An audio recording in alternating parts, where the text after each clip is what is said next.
Good morning student. आज हम पढ़ते हैं चैप्टर 4 में एमनियोसेंटेसिस। ठीक, कि क्या पढ़ेंगे आज हम? एमनियोसेंटेसिस। तो एमनियोसेंटेसिस क्या है? एमनियोसेंटेसिस एक मेडिकल टेस्ट है और इस टेस्ट के द्वारा जो प्रेग्नेंट मदर है, उस प्रेग्नेंट मदर में जो डेवलपिंग बेबी है, वो डेवलपिंग बेबी हेल्दी है या उसमें किसी प्रकार का क्रोमोसोमल एब्रेशन या क्रोमोसोमल डिसऑर्डर है। ठीक, तो उसको डिटरमाइन करने के लिए एमिनोसेंटेसिस टेस्ट का यूज़ किया जाता है। यानी हम एमिनोसेंटेसिस टेस्ट के द्वारा ये डिटरमाइन करते हैं कि जो डेवलपिंग बेबी है या जो डेवलपिंग एम्ब्रियो है वो हेल्दी है या नहीं। ठीक, या उस डेवलपिंग एम्ब्रियो में किसी प्रकार का क्रोमोसोमल डिसऑर्डर तो नहीं है, या फिर जो डेवलपिंग एम्ब्रियो है वो डेवलपिंग एम्ब्रियो में किसी प्रकार की जेनेटिकल डिजीज तो नहीं है। ठीक, तो इस चीज को डिटरमाइन करने के लिए हम एक टेस्ट लगाते हैं, किसमें? प्रेग्नेंट वुमन में। तो उस टेस्ट को कहा जाता है एमिनोसेंटेसिस। ठीक, और ये टेस्ट गेस्टेशन के या प्रेगनेंसी के 15 to 16 वीक के बीच, ठीक, कि यानी 15 से 16 सप्ताह की जो प्रेगनेंसी होगी उस बीच में इस टेस्ट को परफॉर्म किया जाता है। ठीक, एमिनोसेंटेसिस जो है तो ये हमारे इंडिया में इसको लीगल परमिशन दी गई है, लेकिन किस केस में? कि जब जो प्रेग्नेंट वुमन है या जो प्रेग्नेंट मदर है, उस मदर में जो डेवलपिंग बेबी है उसमें अगर किसी प्रकार का हमको डिफेक्ट देखना है या किसी प्रकार का डिसऑर्डर देखना है या किसी प्रकार का क्रोमोसोम्स एब्रेशन को डिटेक्ट करना है, तो उस कंडीशन में ये मेथड लीगल है बेटा। लेकिन इसको बैन किया गया है हमारे इंडिया में, किस चीज़ के लिए? सेक्स डिटर्मिनेशन के लिए, कि फीमेल फिटिसाइड, ठीक, कि फीमेल फिटिसाइड के लिए, कि जो कन्या भ्रूण हत्या हो रही है। ठीक, तो उस कंडीशन में यानी कि हम अगर सेक्स का डिटर्मिनेशन करें और सेक्स डिटर्मिनेशन करके हम ये पता कर लें कि जो डेवलपिंग बेबी है वो क्या है? फीमेल है। ठीक, तो इस चीज के लिए ये एमिनोसेंटेसिस जो है तो ये बैन है। ठीक, अब इसको एमिनोसेंटेसिस क्यों कहते हैं इस टेस्ट को?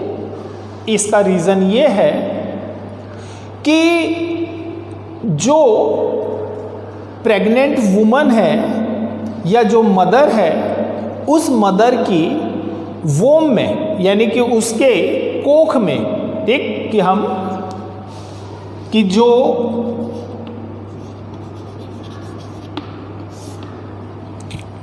मदर है या जो प्रेग्नेंट वुमन है, उसके वॉम में या उसके कोख में जो डेवलपिंग एम्ब्रियो है, वो डेवलपिंग एम्ब्रियो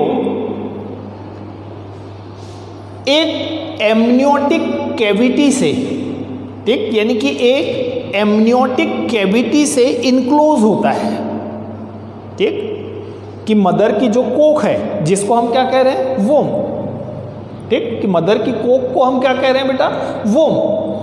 तो वो वोम एक एमनियोटिक कैविटी से इनक्लोज होता है, यानी कि उस वोम में जो डेवलपिंग बेबी है या जो डेवलपिंग एम्ब्रियो है, वो डेवलपिंग एम्ब्रियो एक एमनियोटिक कैविटी से इनक्लोज होगा, और ये एमनियोटिक कैविटी के चारों तरफ, ठीक, एक फीटल मेम्ब्रेन पाई जाती है। इस एम्ब्रियोनिक कैविटी के चारों तरफ यानी कि उसके सराउंडिंग में एक फीटल मेम्ब्रेन पाई जाती है। उस फीटल मेम्ब्रेन को हम बोलते हैं एमनियन, ठीक। उस फीटल मेम्ब्रेन को हम क्या बोल रहे हैं? एमनियन। तो जो डेवलपिंग बेबी है वो डेवलपिंग बेबी एक एमनियोटिक कैविटी से इनक्लोज है और उस एमनियोटिक कैविटी के चारों तरफ एक फीटल मेम्ब्रेन होती है। उस फीटल मेम्ब्रेन को हम बोलते हैं क्या? एमनियन, ठीक। और जो एमनियोटिक कैविटी है वो एमनियोटिक कैविटी एक सलाइन फ्लूइड, ठीक, एक सलाइन फ्लूइड को कंटेन करती है। उस सलाइन फ्लूइड को हम बोलते हैं एमनियोटिक फ्लूइड,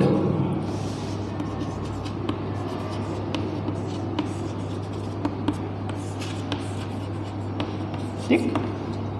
यानी जो एमनियोटिक कैविटी है उस एमनियोटिक कैविटी में एक सलाइन फ्लूइड भरा हुआ है। उस सलाइन फ्लूइड को हम क्या बोल रहे हैं बेटा?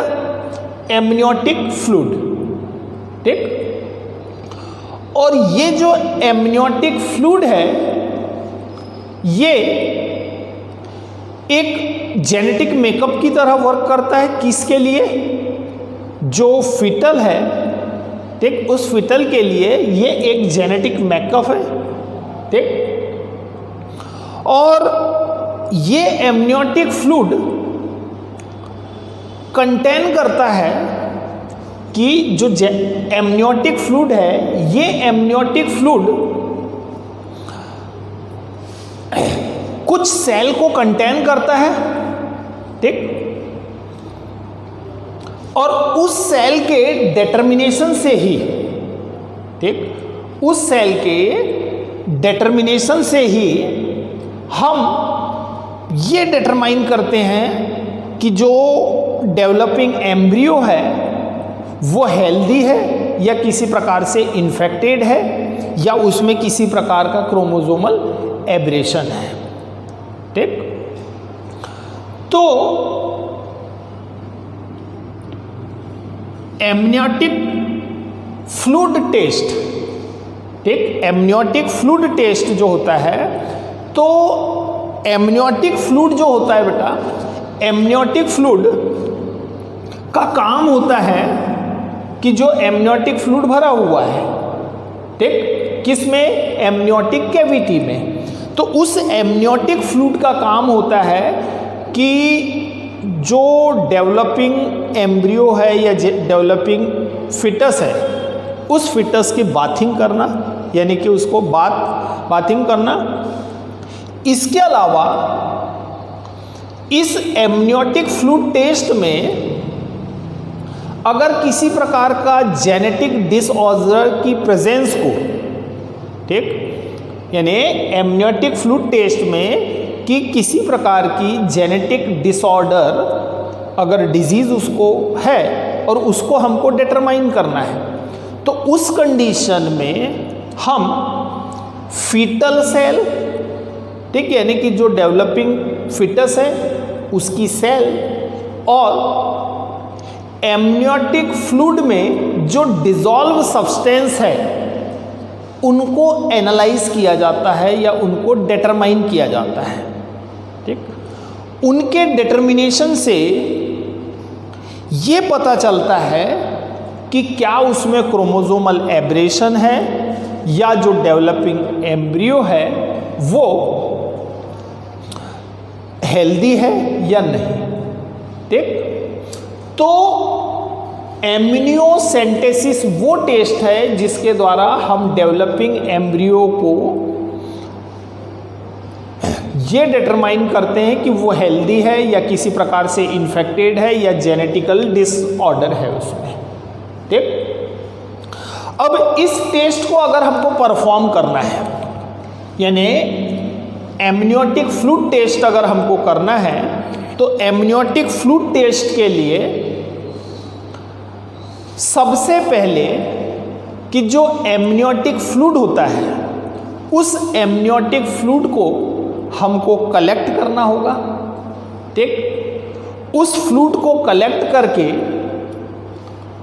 उस फ्लूइड में जो डिसॉल्व सब्सटेंस है उस डिसॉल्व सब्सटेंस को डिटरमाइन करते हैं और फीटल की सेल को भी डिटरमाइन करते हैं। ठीक, तो इस टेस्ट को हम कब परफॉर्म करेंगे? इस टेस्ट को 15 से 16 वीक का जो गेस्टेशन का जो पीरियड है या जो प्रेगनेंसी का जो पीरियड है, ठीक, उस पीरियड में इस टेस्ट को किया जाता है। ठीक, तो इस टेस्ट को करने के लिए सबसे पहले जो मदर है, ठीक, तो मदर की जो स्किन होगी, तो मदर की स्किन को पहले एंटीसेप्टिक के द्वारा प्रिपेयर किया जाता है कि हमको एमनियोटिक फ्लूइड उस प्रेग्नेंट मदर से हमको कलेक्ट करना है और कलेक्ट करके ये देखना है कि जो बेबी डेवलप हो रहा है वो हेल्दी है या नहीं। तो उसके लिए हम क्या करेंगे कि जो मदर की जो स्किन होगी एब्डोमिनल की, ठीक, यानी कि उसकी एब्डोमिन की जो स्किन होगी उसको हमने एंटीसेप्टिक से प्रिपेयर कर दिया। प्रिपेयर करने के बाद सबसे पहले सोनोग्राफी करके प्लेसेंटा की और फीटस की पोजीशन को देखा जाता है कि जो फीटस है उस फीटस की और प्लेसेंटा की पोजीशन क्या है। ठीक, तो हमने पहले सोनोग्राफी की, सोनोग्राफी करके फीटस और प्लेसेंटा की पोजीशन को हमने डिटरमाइन कर लिया, उसको निर्धारित कर लिया। उसको डिटरमाइन करने के बाद अब बेटा उसमें जो मदर है या जो प्रेग्नेंट लेडी है उसकी एब्डोमिन की जो स्किन है उस स्किन को हमने एंटीसेप्टिक से क्लीन किया। उसके बाद एक सिरिंज की हेल्प से, ठीक, एंडोथर्मिक सिरिंज का यहाँ पे यूज़ करेंगे और उस एंडोथर्मिक सिरिंज की हेल्प से उसके एब्डोमेन के थ्रू, ठीक, यानी कि मदर के एब्डोमेन के थ्रू उस सिरिंज को पेनिट्रेट करेंगे या उसको एंटर करेंगे कहाँ तक? यूटेरस तक, उसके गर्भाशय तक उस सिरिंज को एंटर करेंगे। उस सिरिंज को एंटर करने के बाद हम उसके एमनियोटिक फ्लूइड को हम कलेक्ट कर लेंगे। तो सिरिंज की हेल्प से 15 to 20 ml 15 से 20 मिलीलीटर हम एमनियोटिक फ्लूइड को कलेक्ट करते हैं।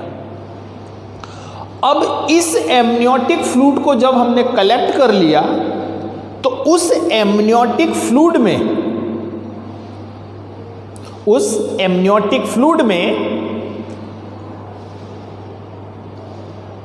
को सेंट्रीफ्यूज करेंगे।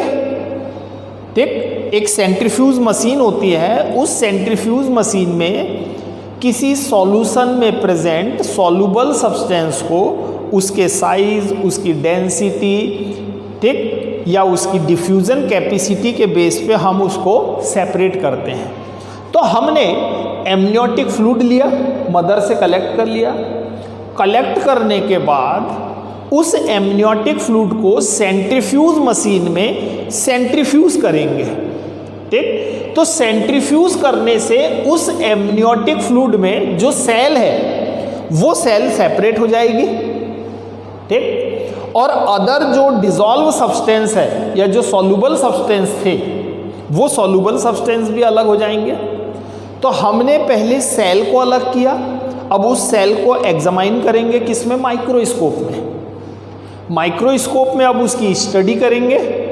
ठीक, तो अब हम वहाँ पे ये देखेंगे कि उसमें क्रोमोसोम्स का नंबर बराबर है या नहीं।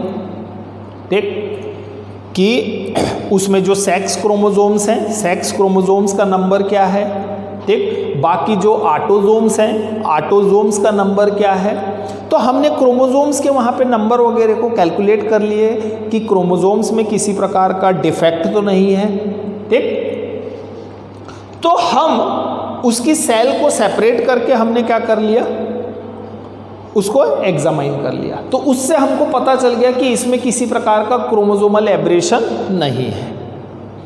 अब उस फ्लूइड में, एमनियोटिक फ्लूइड में कुछ डिसॉल्व सब्सटेंस थे।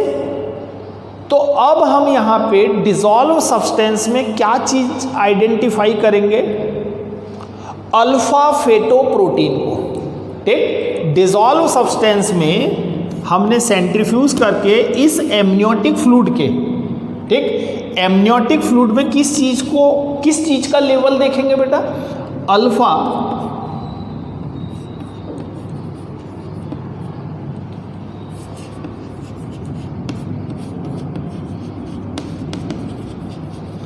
अल्फा फेटोप्रोटीन, ठीक। इसका क्या लेवल है ये हमको वहां पे डिटरमाइन करना है। दूसरा, हमने पहला जैसे अल्फा फेटोप्रोटीन, ठीक, अल्फा फेटोप्रोटीन का हम वहां पे क्या लेवल है ये लेवल आइडेंटिफाई करेंगे, ठीक।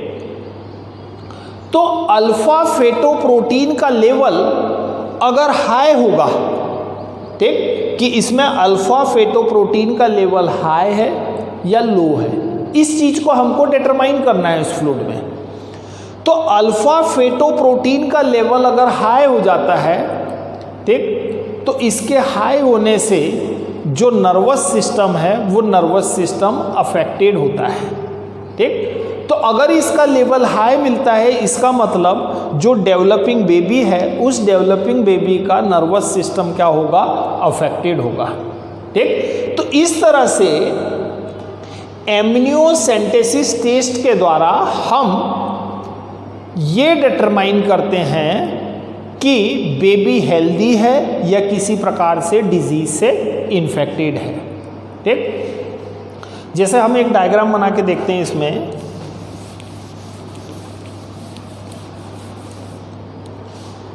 कि एमनियोटिक फ्लूइड या एमनियोटिक कैविटी हम किसको कह रहे हैं। तो हम एक डायग्राम से क्लियर कर लें।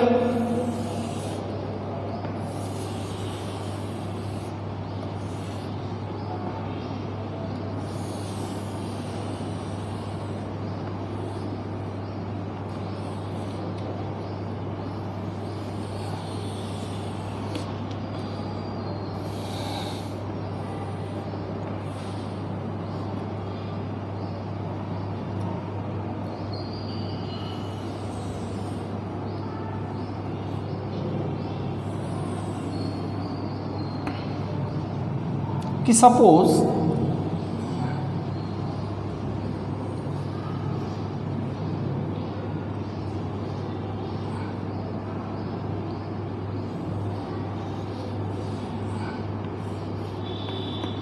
ये बेटा डेवलपिंग बेबी है, सपोज कि ये बेबी डेवलप हो रहा है, ठीक।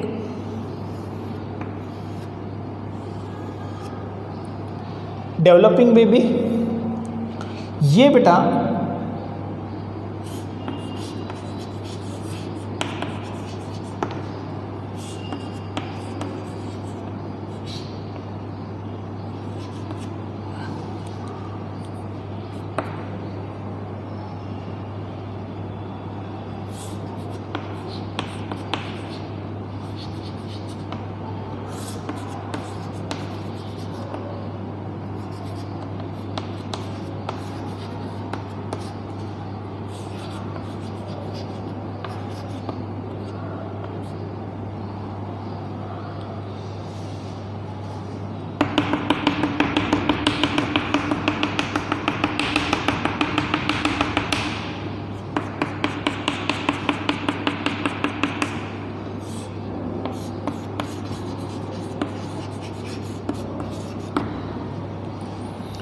कि ये पूरी एमनियोटिक कैविटी हो गई, ठीक। ये हम इसको कह रहे हैं एमनियोटिक कैविटी, ठीक है बेटा। ये मदर की पूरी कोख है, वॉर्म है, ठीक। अब ये पूरी हमारी क्या कहला रही है, एमनियोटिक कैविटी। ये पूरा यूटेरस हो गया, ये गर्भाशय, ठीक। ये सर्विक्स, ठीक, गर्भाशय का द्वार कहना चाहिए जिसको, ठीक। तो ये है गया सर्विक्स, ठीक है, ये गर्भाशय का द्वार। ये वेजाइना वाला रीजन, ये गर्भाशय द्वार, सर्विक्स, ठीक। अब ये जो एमनियोटिक कैविटी है ये एक मेम्ब्रेन के द्वारा कवर्ड है, ठीक है। ये एक मेम्ब्रेन के द्वारा कवर्ड है बेटा, ठीक, जिसको हम क्या बोल रहे हैं, एमनियन, कि ये एक मेम्ब्रेन के द्वारा इनक्लोज्ड है, ठीक। ये पूरी एमनियोटिक कैविटी एक मेम्ब्रेन के द्वारा कवर्ड है, जिसको हम क्या बोल रहे हैं, एमनियन, ठीक। अब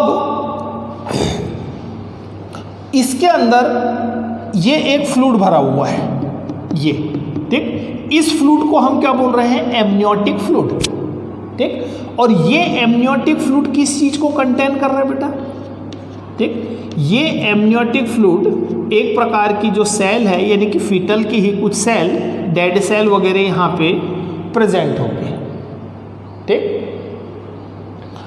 तो इसमें कुछ सेल और कुछ डिसॉल्व सब्सटेंस प्रेजेंट है, ठीक, इस एमनियोटिक फ्लूइड में। ये प्लेसेंटा है, ठीक, ये प्लेसेंटा है, ठीक। अब जो डेवलपिंग बेबी होता है, ये डेवलपिंग बेबी का जो लीवर होगा, इस डेवलपिंग बेबी का लीवर अल्फा फेटोप्रोटीन को प्रोड्यूस करता है। किसका, इस डेवलपिंग बेबी का जो लीवर होगा वो लीवर अल्फा फेटोप्रोटीन प्रोड्यूस करता है। वो अल्फा फेटोप्रोटीन इस एमनियोटिक फ्लूइड में प्रेजेंट होता है, ठीक। और कुछ अल्फा फेटोप्रोटीन इस प्लेसेंटा के थ्रू मदर में चला जाता है, ठीक। तो उस अल्फा फेटोप्रोटीन का हम यहाँ पे लेवल देखते हैं कि इसका लेवल हाई है या लो है या बैलेंस है, बराबर है। तो अगर इसका लेवल हाई होगा तो ये क्या करेगा, इस बेबी के नर्वस सिस्टम को अफेक्टेड कर देगा, ठीक। तो इससे हमको क्लियर हो जाएगा कि अल्फा फेटोप्रोटीन का लेवल हाई होने पे जो बेबी है उसकी हेल्थ को क्या होगी, प्रॉब्लम होगी, ठीक। और इसमें जो सेल होगी उस सेल को एग्जामाइन करके हम ये देख लेते हैं कि इसमें क्रोमोसोमल एब्रेशन तो नहीं है, ठीक। तो इस एमनियोटिक फ्लूइड को जब हमको कलेक्ट करना होता है तो कलेक्ट करने के लिए हम क्या करते हैं कि पहले इस बेबी की पोजीशन देखी जाती है अल्ट्रासाउंड के द्वारा, ठीक। या हमने सोनोग्राफी करके इसकी पोजीशन देख ली, प्लेसेंटा की पोजीशन और डेवलपिंग एम्ब्रियो या डेवलपिंग बेबी की पोजीशन। उसके बाद इस मदर में एक सिरिंज इंजेक्ट की जाती है, ये हमने सिरिंज, ठीक। इस सिरिंज को इंजेक्ट किया जाएगा और इस सिरिंज की हेल्प से, ठीक, हमने एमनियोटिक फ्लूइड को कलेक्ट कर लिया। कलेक्ट करने के बाद अब उस एमनियोटिक फ्लूइड को सेंट्रीफ्यूज करेंगे, सेंट्रीफ्यूज करने के बाद उसको एग्जामाइन करेंगे कि बेबी हेल्दी है या नहीं। तो इस टेस्ट को हम बोलते हैं एमिनोसेंटेसिस की प्रोसेस या मेथड, ठीक है। Thank you.